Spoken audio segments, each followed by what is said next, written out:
Delimitation पर जो दक्षिण के राज्य हैं वो थोड़े नर्वस कह लीजिए। वो कहते हैं कि पॉपुलेशन के आधार पर रिप्रेजेंटेशन नहीं होना चाहिए। वो कह रहे हैं कि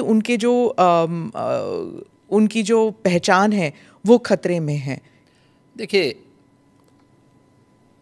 माननीय गृह मंत्री जी ने इस मामले में बहुत स्पष्टता के साथ कह दिया है और ये केवल स्टालिन के नाम ने जो बैठक की है केवल एक राजनीतिक एजेंडा है उनका। मुझे लगता है कि माननीय गृह मंत्री जी के वक्तव्य के बाद इस पर कोई भी प्रश्न नहीं खड़ा होना चाहिए। तमिलनाडु में ही हिंदी भाषा को लेकर काफ़ी विरोध हो रहा है। आप हिंदी बेल्ट के एक मुख्यमंत्री हैं, तो आप इस बारे में क्या सोचते हैं? देखिए, देश को भाषा के नाम पे या क्षेत्र के नाम पे नहीं बांटा जाना चाहिए।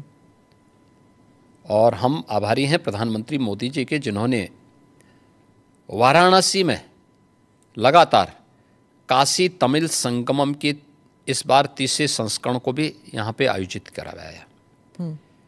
यानी एक तरफ काशी है और उत्तर प्रदेश है, जिसमें काशी तमिल संगमम का आयोजन हो रहा है। तमिल भारत की प्राचीनतम भाषाओं में से एक है और इसका इतिहास उतना ही पुराना है जितना संस्कृत का इतिहास है। हर भारतीय के मन में तमिल के प्रति श्रद्धा और सम्मान का भाव है, क्योंकि भारत की विरासत के बहुत सारे तत्व आज भी उसमें मौजूद हैं। तो हिंदी से नफरत क्यों? भाषा कोई तोड़ती नहीं है, वो जोड़ने का काम करती है। और त्रिभाषा सूत्र के माध्यम से तो हिंदी को राजभाषा की मान्यता देकर के हिंदी, इंग्लिश और स्थानीय भाषा, वो तमिल हो सकती है, मलयालम हो सकती है, कन्नड़ हो सकती है, तेलुगु हो सकती है, मराठी हो सकती है, बंगाली हो सकती है, असमी हो सकती है, उड़िया हो सकती है। किसी भी अन्य भाषा को आप लोकल स्तर पर लागू करिए।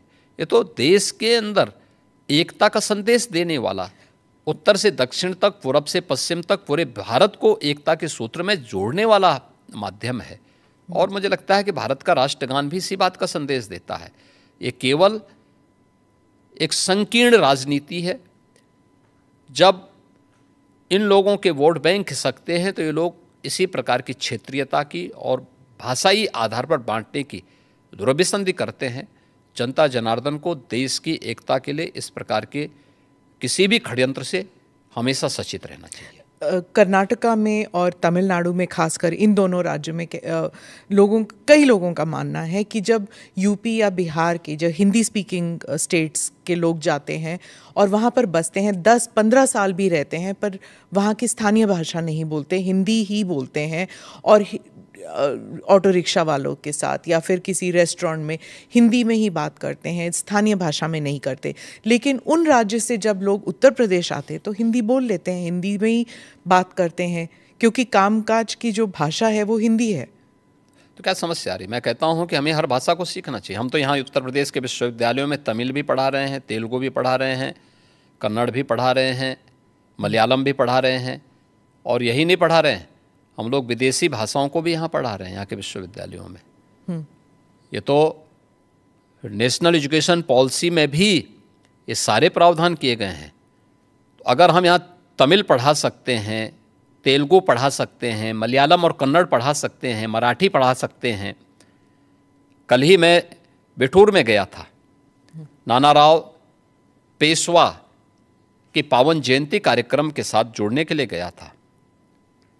बिठूर महोत्सव के साथ हमने भारत के इस 1857 के प्रथम स्वतंत्र समर के इस महानायक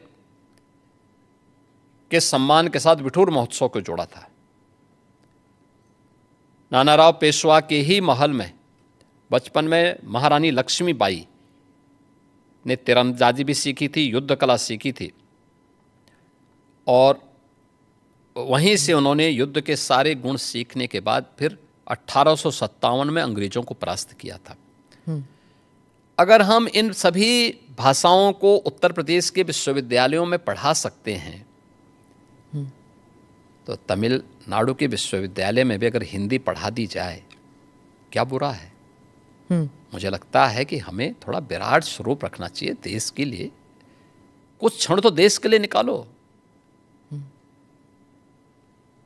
चंद्रबाबू नायडू ने भी यही कहा कि जितनी भाषाएं सीखना चाहते हैं आप सीखना चाहिए। अच्छी बात की, हम अभिनंदन करते हैं जी। मैंने 2024 के बाद चुनावों के बाद और जितने अधिक भाषा सीखेंगे उतने अधिक रोजगार के अवसर भी खुलेंगे।